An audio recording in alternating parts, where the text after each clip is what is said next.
Welcome to the deep dive. You sent over this really interesting document. Hmm. It's a new technical note, literally just out yesterday, May 6th, from the UK's Department for Business and Trade. Yeah, hot off the press. Exactly. And it's their first kind of preliminary look at the economic effects of the UK-India Free Trade Agreement, the FTA. You wanted the main impacts, right? The headlines, without having to, wade through all the dense economic stuff. So let's get into it. Yeah, absolutely. And think of just like at a first look, the document itself calls it a preliminary assessment. Okay. It's meant to give us an early idea of the general magnitude and direction of the impacts. Right, on things like GDP, trade flows, wages, that sort of thing. Exactly those things. They do say a fuller, more detailed impact assessment is coming later. This is just the initial snapshot. Okay, so when we talk about these numbers, these potential changes, they're comparing the UK with the FTA versus without it, assuming everything else stays the same. Is that the idea? Precisely. It's what they call the marginal economic impacts. They've modeled the economy with the deal and compared it to a baseline scenario without the deal. It helps, isolate what difference the FTA itself might make. Gotcha. And this isn't just guesswork, right? There's a proper method behind it. Oh yeah, definitely. They're using a standard tool, what's called a comparative static model. Okay. What does that mean in plain English? Well, basically, it takes a snapshot of the economy in the long term after the FTA is expected to be fully up and running and compares it to a snapshot of how things would look without it. So like before and after pictures, but for the long run, not a year-by-year thing. Exactly. It doesn't show the path to that endpoint, just the potential difference at the endpoint. And one other key thing, the model gives results in percentages first, Right. and then they convert those percentages into pound sterling using forecasts for the economy out to 2040, but adjusted back into today's money 2024 prices. Okay, so we're looking at long-term shifts by 2040, but expressed in pounds we understand today. Makes sense. Right then, let's get to the actual numbers. What's the headline for the UK economy overall, GDP? So the preliminary estimate shows a positive impact on UK GDP, about 4.8 billion increase. 4.8 billion. How big is that relative to the whole economy projected for 2040? Well, that's the thing. It works out as about a plus 0.1% increase compared to the baseline without the FTA. 0.1%, so quite small. Yeah, the note itself uses the word marginal. It's positive, definitely a move in the right direction, but it's not suggesting the FTA will, radically transform the overall size of the UK economy. Think of it as a small nudge. Okay, a small positive nudge for GDP. What about trade between the UK and India specifically? I imagine that's where we'd see bigger changes. You'd be right. Yeah, the projections for bilateral trade are much more, well, striking. Okay. UK exports to India are estimated to go up by 15.7 billion. 15.7 billion. Okay, that sounds more substantial. What's that as a percentage increase? It's a big one. A plus 59.4% increase compared to the no FTA scenario. Wow, nearly 60%. Yeah. It really highlights, the potential for UK businesses to sell significantly more into the Indian market. This could be a really key growth area. That's a massive jump. Okay, what about the other direction? Imports from India. Are we expecting a similar boom? Imports are expected to rise too, definitely. Just not by quite as much in absolute terms. The estimate there is an increase of 9.8 billion. Okay, 9.8 billion increase in imports. And the percentage? That's a plus 25.0% increase. So still significant. It suggests, more Indian goods available here, potentially more choice for consumers, more inputs for UK businesses. So exports up nearly 60%, imports up 25%. What does that do to the total trade picture between us? If you add those together, the total two-way trade is projected to increase by 25.5 billion. Right. Which is a plus 38.8% jump overall. So, yeah, it points towards a much busier, much more significant trading relationship. Nearly 40% increase in total trade. Okay, that definitely feels more impactful than the 0.1% on GDP. What about wages? Does this trickle down to people's pay packets here in the UK?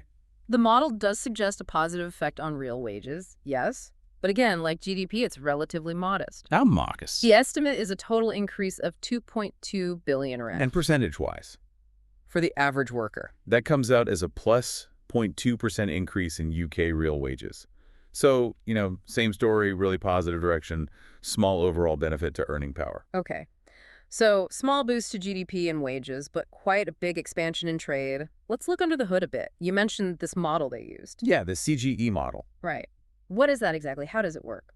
Okay, so CGE stands for Computable General Equilibrium. It's a type of economic simulation, really. Yeah. They use the G-tape model framework from Purdue University, which is pretty much the industry standard for analyzing trade agreements long term. So it simulates the whole economy, tries to see how changes ripple through. That's the idea, yeah.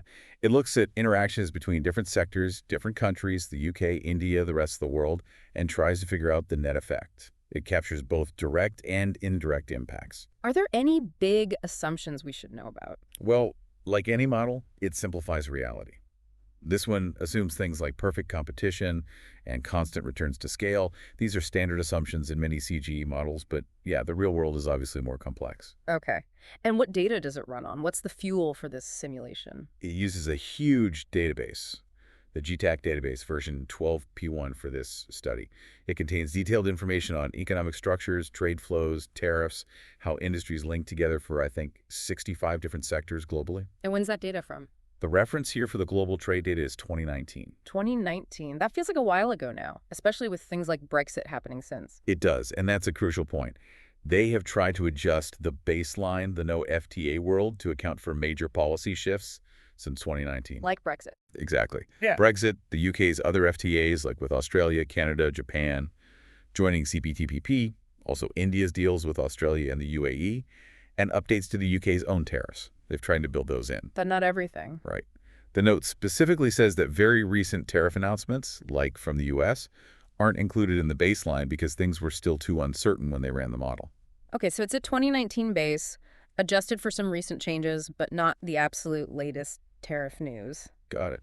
So how does the model actually simulate the FTA itself? What changes do they feed in? It works by inputting the expected changes in two main things: tariffs, the taxes on imports, Yeah. and also changes in non-tariff measures, or NTMs. NTMs, right. That sounds like a bit of an economic catch-all term. What does it cover? It is a bit, it basically means any barrier to trade that isn't a tariff. So think complex customs, paperwork, different product standards, quotas, regulations, all that kind of stuff. Okay.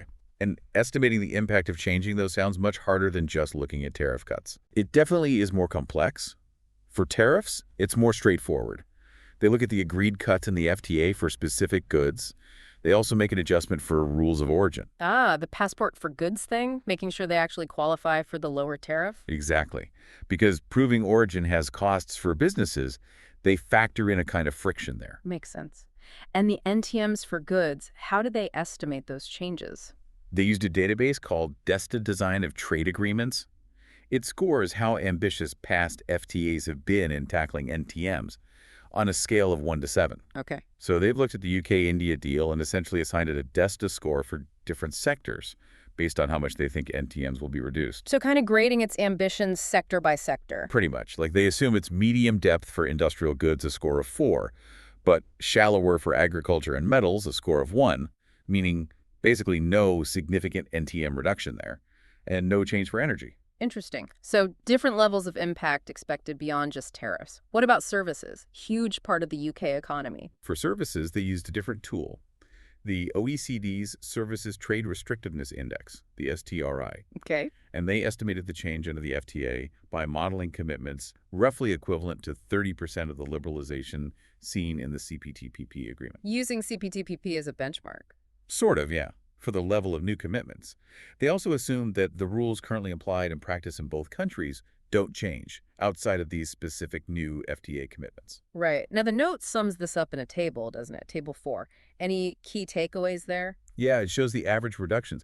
The really big number that jumps out is for UK exports to India in agri-food. The trade-weighted average tariff cut is listed as 95.5 percentage points. Whoa. 95%. Yeah, but the footnote clarifies that's heavily driven by massive cuts on things like beverages and tobacco, which are big UK exports to India already. Okay, so specific products seeing huge cuts. What about industrial goods? More modest tariff cuts there, generally in the 2 to 5 percentage point range on average. And the NTM reductions also vary, reflecting those DESTA scores we talked about. Got it. So we have the model spitting out percentages, and then they turn them into pounds using those 2040 forecasts. You mentioned that earlier. Yeah, they use projections for GDP and trade from sources like the OBR, the Office for Budget Responsibility, and the Global Trade Outlook. Right. They estimate the UK-India specific trade in 2040 based on projected shares of global import demand. And then crucially, use ONS GDP deflators to bring it all back to 2024 prices. So it's consistent with how they did the CPTPP assessment. Yes, they say the methods are consistent, which is good for comparability. Okay.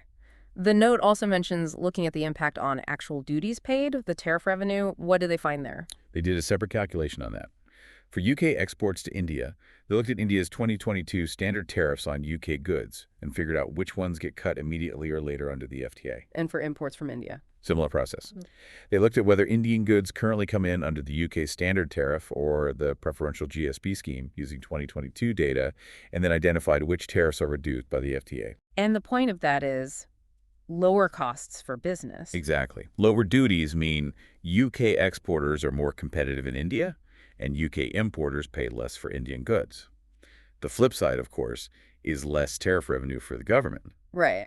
But they note this could be partly offset if the FTA boosts overall economic activity, which then generates more tax revenue elsewhere. Okay, that makes sense. Now, we've touched on some assumptions, but it feels really important to underline the limitations here. This is just a preliminary model, right? Absolutely crucial to remember that. These are preliminary estimates. They come from a model with built-in simplifications. So not a crystal ball. Definitely not. The results don't capture every single factor.